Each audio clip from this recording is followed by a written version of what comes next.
மாதம்தோறும் 4 million பார்வையாளர்களைச் சென்றடையும் நமது news time TN சேனலில் உங்களது விளம்பரங்கள் இடம்பெற வேண்டுமா?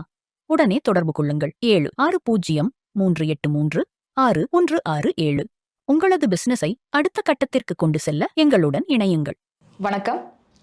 நியூஸ் டைம் சேனலுக்காக தெருக்கூத்து பகுதியில் எழுத்தாளர் கவின் மலர் அவர்கள் நம்மளோட இருக்காங்க. வணக்கம். வணக்கம். ரொம்ப நன்றி எங்களோட நிகழ்ச்சிகளை நீங்கள் வந்ததுக்கு. ஸோ இப்போ என்னன்னா, இப்போ இந்த ஜெனரேஷனில் வந்து சோஷியல் மீடியாங்கிறது ஒரு பெரிய ஒரு இம்பேக்டாக இருக்குது. எந்த அளவுக்குன்னா, இதில் நிறைய நல்ல விஷயங்களும் செய்யலாம், அதுக்கேற்ற மாதிரி ஒருத்தவங்களை அட்டாக் பண்ணவும் செய்யலாம். அந்த மாதிரி வந்து 2 பகுதியாக வந்து இருக்குது. இப்போ வந்து இதில் வந்து வாரும் செட்டப்னுங்கிறது ஒரு ரகசியமான வச்சுக்கிட்டு ஒரு வேலைகளை செய்கிற ஒரு விஷயம். ஆனால் அந்த ஒரு வாரும் செட்டப்குள்ள இப்போ ஃபார் எக்ஸாம்பிள் வந்து அண்ணாமலை அவர்களோ சரி, இல்லை சிஎம் விஜய் அவர்களோ, இவங்களுக்கெல்லாம் வாரும் செட்டப் இருக்குது அப்படின்றதும் சொல்கிறாங்க. அந்த வாரும் செட்டப்லேயும் வந்து முக்கியமான ஆட்களாக வந்து பத்திரிகையாளர்கள் வந்து இருக்காங்க. இப்போ நீங்கள் ஒரு பத்திரிகையாளர். ஸோ இப்போ இந்த மாதிரி விஷயத்த நீங்கள் எப்படி பார்க்குறீங்க? இல்லை, நிறைய இப்போது பத்திரிகையாளர்களே வந்து மெயின் ஸ்ட்ரீமில் ஒர்க் பண்ணுற பத்திரிகையாளர்களே வந்து அப்படி இருக்கிறாங்க. நம்ம பார்க்குறோம், பல பேர் இருக்காங்க, நல்ல பேர் கூட சொல்ல முடியும். அப்படி இருக்கும்போது இது ஒரு வார் ரூமில் நீங்கள் சொல்ல மாதிரி ரகசியமாலாம் இல்லை, இது எல்லாருக்கும் தெரிஞ்சு எல்லாம் தான் அப்படி ஒர்க் பண்ணுறாங்க. நிறைய இந்த ஸ்ட்ராட்டஜி இது பண்ணுற எலெக்ஷன் ஸ்ட்ராட்டஜி கம்பெனிஸ்லாம் இருக்குல்ல, அந்த நிறுவனங்களில் போய் ஒர்க் பண்ணுறாங்க. நிறைய பார்க்குறோம். அது மாதிரி யாருமே வந்து முன்னாடி தான் ஒரு காலத்தில் இருந்தது பத்திரிகையாளர்னா நடுநிலையாக இருக்கணும், இந்த பக்கமும் பேசக்கூடாது, அந்த பக்கமும் பேசக்கூடாது. எனக்கு எப்போவுமே அந்த நடுநிலையில் எனக்கு நம்பிக்கையே கிடையாது. அப்படி ஒரு பத்திரிகையாளர் இயங்கவே முடியாது. நான் ஃபீல்டுக்கு வந்தப்போ கூட அப்படி தான் சொல்லிட்டு இருந்தாங்க. ஆனால் கொஞ்சம் கொஞ்சமாக அது மாறுறதை நான் பார்க்குறேன். நான் எப்போவுமே அதை நம்பினது கிடையாது. ஒடுக்கப்பட்டவர்கள் பக்கம் நிற்கணும், அப்ரெஸ்ட் யாரோ அவங்க பக்கம் நிற்கணும், அதுதான் என்னோட கொள்கையாக இருந்துச்சு. நான் எழுதுனதும் அப்படி தான் எழுதிட்டு இருந்தேன். கட்டுரைகள் எல்லாமே அதை ஓப்பனாக சொல்லிட்டு தான் பண்ணேன். அப்போ நம்ம ஓப்பனாக ஒரு விஷயம் சொல்லிட்டு பண்ணும்போது நம்ம யார் கூட நிற்கிறோன்றது ரொம்ப முக்கியம். நீங்கள் அரசியல் கட்சிகளுக்காக நீங்கள் வேலை செஞ்சீங்கன்னாலும் கூட, கட்சிகளுக்காக டைரெக்டாக வேலை செய்கிறது நான் சொல்லலை. இந்த மாதிரி வார் ரூம்ஸ்லாம் இருந்தாங்கன்னா யாருக்காக நிற்கிறோம்? வலதுசாரிகள் பக்கம் நிற்கிறோமா அல்லது இடதுசாரிகள் பக்கம் நிற்கிறோமா? அது ரொம்ப முக்கியம். எந்த தத்துவத்துக்காக நிற்கிறோன்றது முக்கியம். சரியான தத்துவத்துக்காக நின்னா நம்ம ஒன்றும் சொல்ல போகிறது இல்லை. நம்ம அண்ணாமலை மாதிரி ஆட்கள் கூட போய் இருக்கிறதோ இல்லை விஜய்க்காக ஒர்க் பண்ணுறதோ, அதெல்லாம் வந்து என்னை பொறுத்த வரைக்கும் சொல்கிறேன். நான் அது பார்வைகள் மாறுபடலாம். இது வந்து ஒரு அழிவோட ஆரம்பம் அப்படி தான் நான் பார்க்குறேன். இது அவங்க தன்னை பத்திரிகையாளர்கள் அவங்க சொல்லலாம், அவங்க அது உண்மையாகவும் கூட இருக்கலாம். ஆனால் என்னென்னா நம்ம மக்கள் பக்கம் நிற்கலை அப்படின்னு அர்த்தமாகுது. அப்படியே உங்களுக்கு ஒரு கேள்வி வரும், இப்போது விஜய் வந்து மக்களுடைய ஆதரவில் தானே வந்திருக்காரு, ஆட்சி அமைச்சிருக்காரு, எப்படி அப்புறம் மக்கள் பக்கம் நிற்கலை? நீங்கள் சில சமயம் என்ன ஆகுது அப்படின்னா, பெரும்பான்மை வந்து டெமோக்ரஸியில் பெரும்பான்மை வந்து அலோவ் பண்ணப்பட்டது தான். பெரும்பான்மை எல்லா சமயமும் சரியாக இருக்கும்னு நம்ம சொல்ல முடியாது. அதுதான் நான் சொல்றேன். சில நேரங்களில் பெரும்பான்மை தவறாகவும் இருக்கலாம். எண்ணிக்கை தானே அது.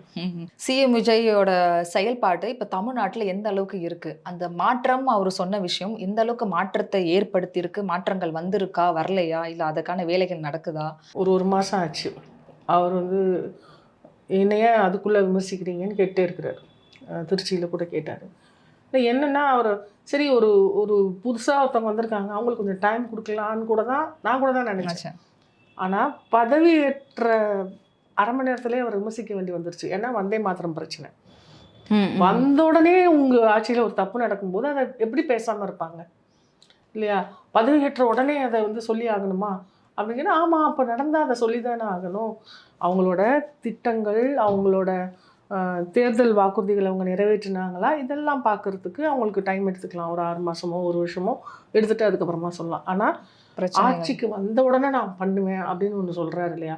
அதை வந்த உடனே பண்ணலைன்னா கேள்வி கேட்க தான் செய்வாங்க. ஸோ அவர் சொன்னது தான். ஆமாம், அவர் சொன்னதை செய்யலைன்னா கேட்க தானே செய்வாங்க. வந்த உடனே நான் இது பண்ணுவேன், வந்த உடனே அதை பண்ணுவேன்.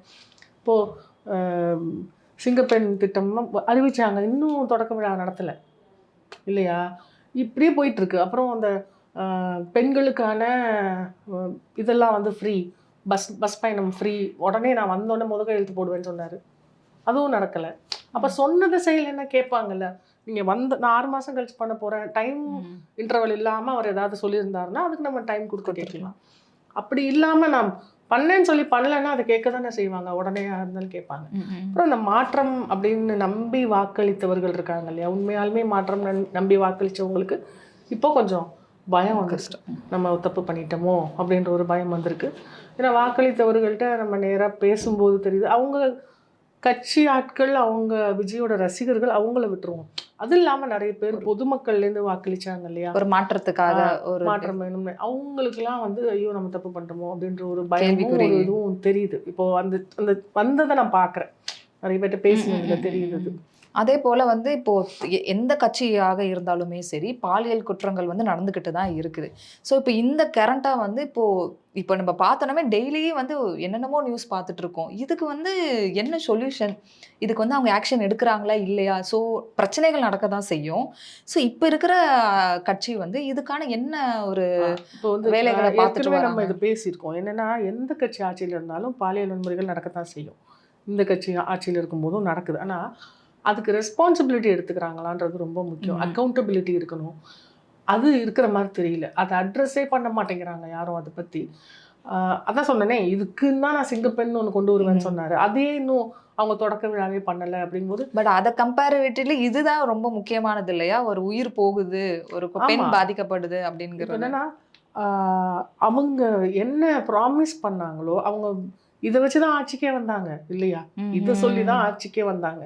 அப்போ இதை சொல்லி ஆட்சிக்கு வரும்போது நாங்கள் மாற்றமாக இருப்போங்கும்போது இதில் ஃபஸ்ட்டு கவனம் செலுத்தணும். இதை வந்து இப்போ நடக்க தடுக்க முடியாதுனாலும் நடந்த பிறகு என்ன பண்ணுறீங்க, இப்போ இது பற்றி கேள்வி கேட்கணும்னா நீங்கள் யார்கிட்ட போய் கேட்பீங்க? காவல்துறை யார்கிட்ட இருக்கு? போய் முதல்வர்கிட்ட கேட்கணும்னா முதல்வர் பேசவே மாட்டேங்கிறாரு. அதனால தான் எல்லாருமே வந்து இப்போ ரீலா போட்டு கம்ப்ளைண்ட்டை சொல்றாங்க. பெட்டிஷனுங்கிறதுக்கே யாருக்கிட்ட போய் கேட்கறது? ப்ரெஸ்ஸை பார்க்க மாட்டேங்கிறாரு, ஒன்றும் பண்ண மாட்டேங்கிறாரு, சட்டமன்றத்தில் பேச மாட்டேங்கிறாரு, எழுதி கொடுத்தது போய் ஸ்கிரிப்டடாக போய் எங்கேயாவது மேடை போட்டால் மட்டும் போய் பேசுகிறாரு. அப்படி இருக்கிறப்ப யார்கிட்ட கேட்கறதுன்ற கேள்வி ஒன்று இருக்கு இல்லையா, அது பாட்டு நடந்துட்டு இருக்கு. நம்ம பாட்டு பத்திரிகையில் எழுதலாம், நம்மளோட சோஷியல் மீடியா போடலாம், தனியாக பார்க்குறவங்கள்ட்ட புலம்பிக்கலாம் என்ன இப்படி நடக்குதுன்னு. இதுக்கு பொறுப்பெடுத்து இது இப்படி இருக்குது, நான் இதை இத்தனை நாளில் இதை சரி பண்ணுவேன், இப்படி பண்ணுவேன், இப்படி ஒரு வார்த்தை ஒரு முதல்வராக இருக்கிறவர் சொல்லணும் இல்லையா, இன்ன வரைக்கும் அதை சொல்லலை. அப்போ இது இந்த ரெஸ்பான்சிபிலிட்டி இல்லை, அக்கௌண்டபிலிட்டி இல்லை. எனக்கு பதவி மட்டும் வேணும், ஆனால் அதுக்கான பொறுப்பெடுத்துக்க மாட்டேன், அதுக்கான பொறுப்பான விஷயங்களை செய்ய மாட்டேன், சொல்ல மாட்டேன்னு சொல்கிறது எந்த வகையில் ஜனநாயகத்தில் அனுமதி? ஜனநாயகத்தின் பேரால் தான் இவங்க ஆட்சிக்கு வந்தாங்க, அதே பெரும்பான்மையின் பேரால் ஆட்சிக்கு வந்தாங்க.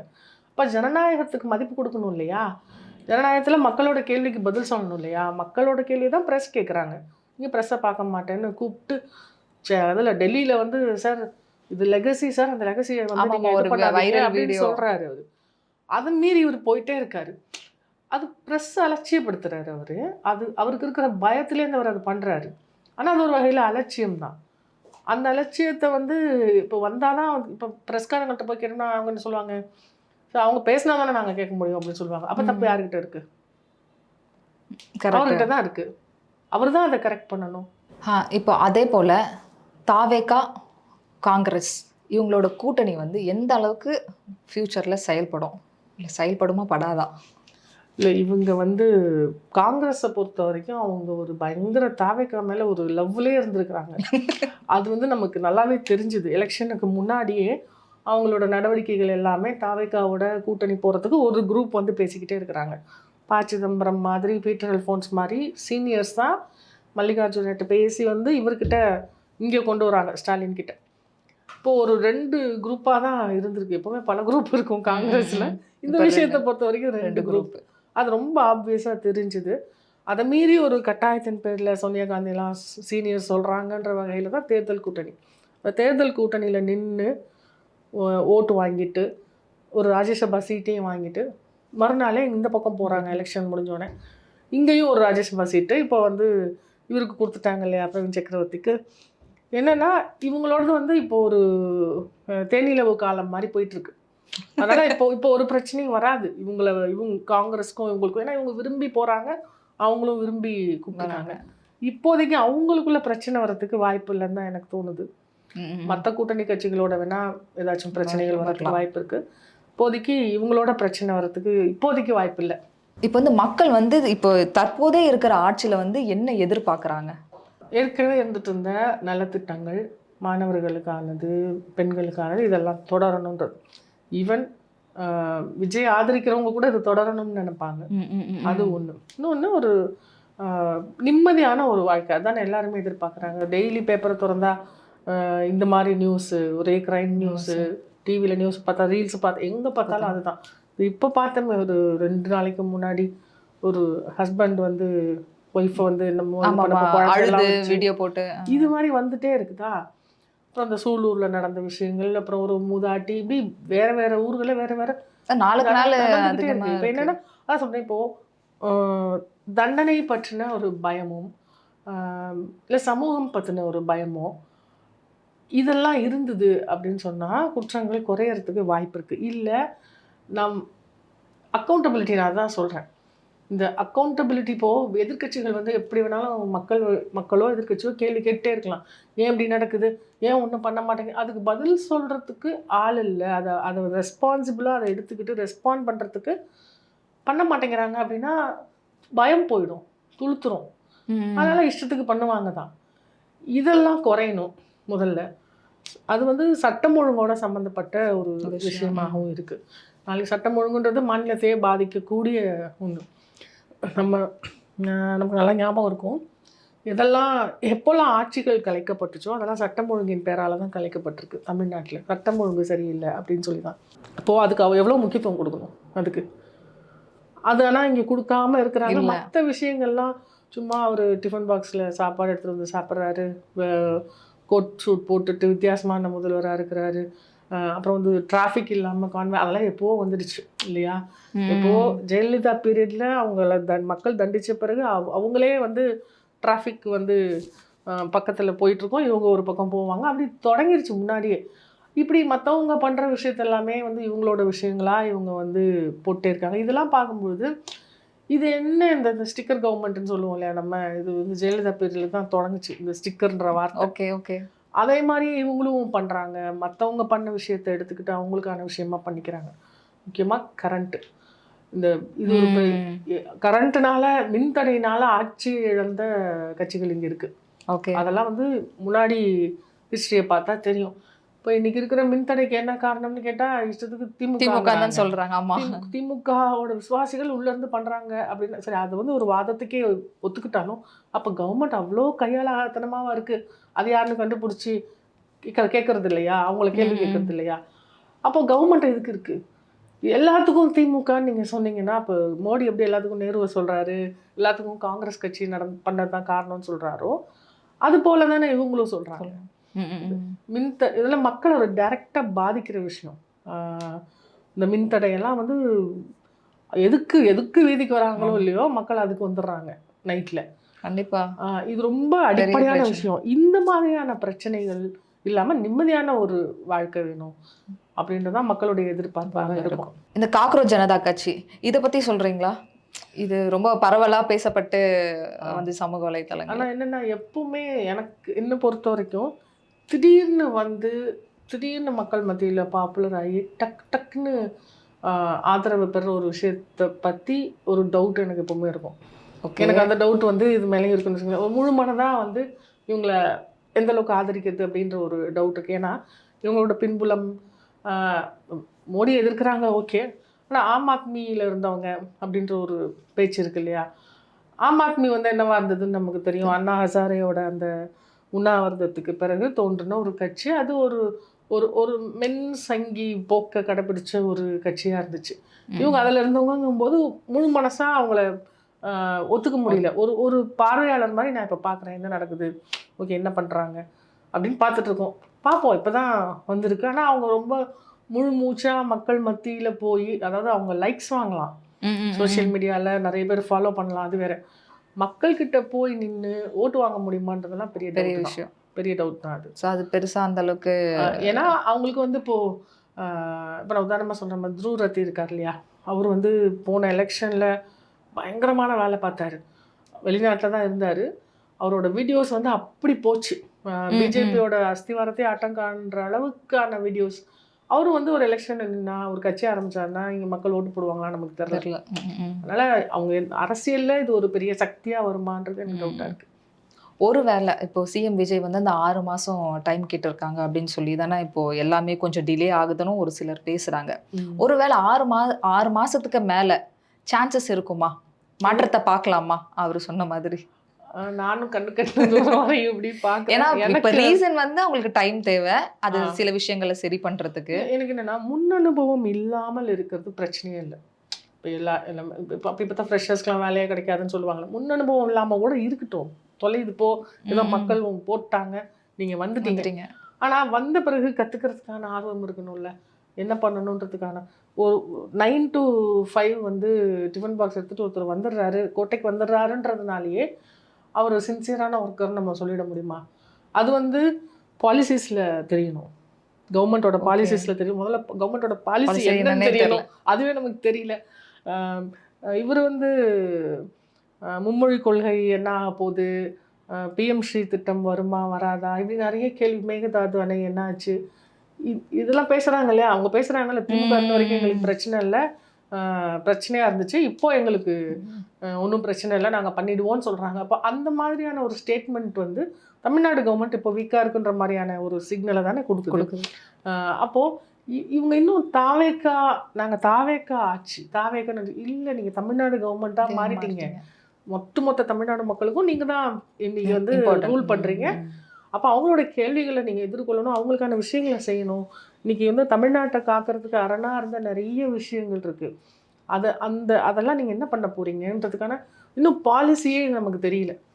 சொல்கிறாங்க நாங்கள் மதச்சார்பற்ற இதுவாக இருப்போம்னு சொல்கிறாங்க, பெரியார எல்லாரையும் வந்து பிறப்போக்கும் எல்லா உயிருக்கும் எல்லாம் சொல்கிறாங்க. ஆனால் அது எல்லாமே பிரதிபலிக்கணும்ல, ஒன்று கூட பார்க்கல, இன்னும் அதெல்லாம் பிரதிபலித்து பார்க்கல.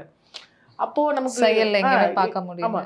அப்போ வாய் திறந்து சொல்லணும், எங்களோட கொள்கை இதுதான், இந்தந்த விஷயங்கள்ல. ஏன்னா இப்போ வந்து விஜய் பேசாம இருக்கிறதும் ஒரு குற்றச்சாட்டா படுது, அவர் எங்கேயும் பேச மாட்டாரு, மௌனமா இருக்காரு அப்படின்னு. அதாவது ஒரு சேயிங் ஒன்று இருக்கு, பேசாது இருக்கும் வரை முட்டாளும் அறிவாளி என்று எண்ணப்படுவான் அப்படின்னு.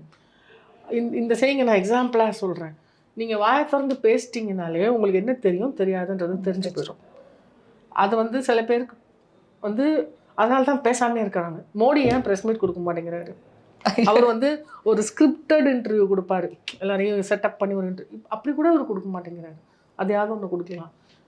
இது என்னதான் காரணம், ஏன் அவர் வந்து கொடுக்காம இருக்கிறதுக்கு? இல்லை, அது என்னன்னா, அது ஒன்றும் நான் அவரை தப்பு சொல்லவே மாட்டேன். நான் முதல்வர் அவருக்கு தெரியல, பாவம், அவரை கொண்டு வந்து முதல்வர் ஆக்கிட்டாங்க, நான் பண்ணி. அப்போ அவருக்கு வந்து தெரியல, சரி இனிமேலாச்சும் ஏதாவது தெரிஞ்சுக்கிட்டு வரலாம், ஆனா அதுக்கான முயற்சியை அவர் எடுக்க மாட்டேங்கிறாரு. அதுதான் நமக்கு பிரச்சனையா இருக்குது. இப்போ எம்ஜிஆரோடலாம் இவரை ஒப்பிடுறாங்களா? எம்ஜிஆர்லாம் பல காலம் கட்சிக்குள்ள இருந்து ஒர்க் பண்ணி அவருக்கு மக்களோட ஒரு தொடர்பு இருந்துச்சு. அவரோட படங்கள்ல வந்து அவர் எல்லாம் சொன்னாரு. அதனால அவருக்கு ஓரளவுக்கு தெரியும். நிர்வாகம் மோசமாக இருந்தாலுமே நிர்வாகம்னா என்னன்னு தெரியும் அவருக்கு. அப்படி ஒரு அனுபவமாவது இருந்தது. இவருக்கு அதுவும் இல்லை, களத்துல இறங்கினாங்க. ஆமா, இவருக்கு வந்து மக்களோட கனெக்ட் இல்லை, அவருக்கு ரசிகர்களோடய கனெக்ட் இல்லைன்னு நினைக்கிறேன் இல்லையா? ரசிகர்கள் தன்னால அவங்களே அப்படியே அந்த ரசிகர்கள் தான் வந்து சோசியல் மீடியால என்ன பண்றனே தெரியாம பண்ணிட்டு இருக்காங்க. அவங்க வந்து உண்மையிலே வந்து அவங்களுக்கு அந்த அரசியல் நாலேஜ் இருக்கா இல்ல, என்ன பொறுத்த வரைக்கும் நான் என்ன சொல்றேன்னா, அவங்க வந்து ஒரு விஷயத்த போடுறாங்க, பேசுறாங்க, சிலர்லாம் வந்து ஆக்ரோஷமா ஆயிட்டு சில வார்த்தைகள் எல்லாம் வந்து ரொம்ப ஒரு மாதிரி வல்கரா பேசுறாங்க. தாங்கட்சி இந்த மாதிரி ஒரு வல்கரா பேசுறவங்க ஒரு குறைந்தபட்சம் ஒரு தன்னோட கட்சிக்காரங்களுக்கு அவர் வழிகாட்டியிருக்காரா இது வரைக்கும்? அவரோட மனைவியை பற்றி அவ்வளோ மோசமாக பேசுகிறாங்க. என்ன பிரச்சனைகள் இருந்தாலும் அவங்க ஒரு பெண், அந்த பெண்ணை பற்றி ரொம்ப மோசமாக பேசுகிறாங்க. இன்னொரு பக்கம் வந்து அவரை எதிர்க்கிற எந்த பெண்ணாக இருந்தாலும் அந்த பெண்ணை பற்றியும் மோசமாக பேசுகிறாங்க. இது ஒரு என்ன சொல்கிறது, போயிட்டு இருக்கு. எல்லா கட்சியிலையும் இது நடக்கிற விஷயம் தான். ஆனால் இதில் அதிகமாக பண்ணுறாங்க. ஏன்னா இவங்களுக்கு வந்து ரூட் மாஃபியா இருக்குது, வார் ரூம் இருக்குதுங்கும் போது ஈஸியாக அவங்களால கொண்டு போய் சேர்க்க முடியுது. இது அப்படி இருக்கும்போது இப்படி பண்ணாதீங்க, இது வந்து பெண்களை இந்த மாதிரி இழிவுபடுத்துறது தப்புன்னு ஒரு சின்ன கைட்லைன்ஸ் ஏதோ ஒரு வகையில், அதே சோஷியல் மீடியா வகையிலே ஒரு சொல்லியிருக்கலாம். வார்த்தை கூட இப்போ வந்து உதயநிதி இதில் பேசினதுக்கு, சட்டமன்றத்தில் பேசினதுக்கு அவர் போய் அவ்வளோ பெரிய ட்வீட் போடுறாருல, இதெல்லாம் வந்து ஒரு வருஷமா கிட்டத்தட்ட நடந்துட்டு இருக்குல்ல இந்த விஷயங்கள்லாம். ஒரு வார்த்தை என்னோட ரசிகர்கள் இப்படி செய்யாதீங்க அப்படின்னு சொல்லலாம்ல, சொல்ல மாட்டார். ஏன்னா இதுதான் அவங்களோட மூலதனமாகவே இருக்குது. நீங்கள் வந்து அஜித்லேருந்து சிவகார்த்திகேயன்லேருந்து அவங்கள எதிர்த்த எல்லாரையுமே இப்படி ட்விட்டர்லையும் இதுலையும் அடி அடி அடின்னு அடிச்சு தான் அதுக்கு தான் அந்த இந்த பிஆர் பண்ணிட்டு இருந்தாங்க. அதை வச்சு அதே மாடலை இது பண்ணி தானே இவங்க ஆட்சிக்கு வந்திருக்காங்க. அப்போது இதில் வந்து நீங்கள் இப்படி பண்ணாதீங்கன்னு சொன்னால் அதை அவர் பண்ண மாட்டார். பண்ணணும்னா இன்னும் பண்ணியிருந்துருக்கணும். சரி, நீங்கள் தாவேகா தலைவராக இருக்கும்போது தான் இதை பண்ணல, முதல்வர் ஆகிட்டீங்க, இன்னைக்கு ஆட்சிக்கும் கெட்ட பேர் வரும் இப்படிலாம் பண்ணுறது, இப்போ இதை பண்ணாதீங்க அப்படின்னு அவர் சொல்ல மாட்டேங்கிறார். அப்போது அது தப்பு அப்படின்றது கூட அவருக்கு தெரியலன்னு தோணுது. ஏன்னா அது தப்புன்னு தெரிஞ்சிருந்துச்சுன்னா அவர் வந்து இந்த விஷயத்த பேசியிருப்பாரா திருச்சியில்? ஆமாமா, நான் என்ன அப்படின்னு கேட்டார்ல, அது பேசியிருந்திருப்பாரு ஒரு வார்த்தை. ஆமா, அப்புறம் வாயில நல்லா வருது, அதையே வேற எடுத்து போட்டுருந்தாங்க. எந்த முதலமைச்சரும் இந்தியாவில் எந்த முதலமைச்சர் எவ்வளோ மோசமான முதலமைச்சரும் கூட இப்படிப்பட்ட வார்த்தைகளை பேசியிருக்க மாட்டாங்க. இது வந்து ஒரு ஒரு ஒரு டிக்னிட்டி இருக்குது, அந்த பதவிக்குன்னு ஒரு டிக்னிட்டி இருக்குது. அது அவரோட உடல் மொழியோ அவருக்கு ஸ்கிரிப்ட் எழுதி கொடுக்குறவங்க யாருன்னு தெரியல.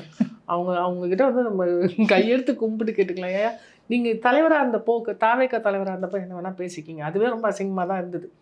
முதல்வர் ஆகிட்டீங்க, தமிழ்நாட்டுக்கே முதல்வரும் போது தமிழ்நாட்டு மக்கள் பார்த்துட்ருக்காங்க, முதல்வர் என்ன பேசுகிறாருன்னு வெளியில் உள்ள எல்லா மாநிலத்துக்காரனும் பார்ப்பான்.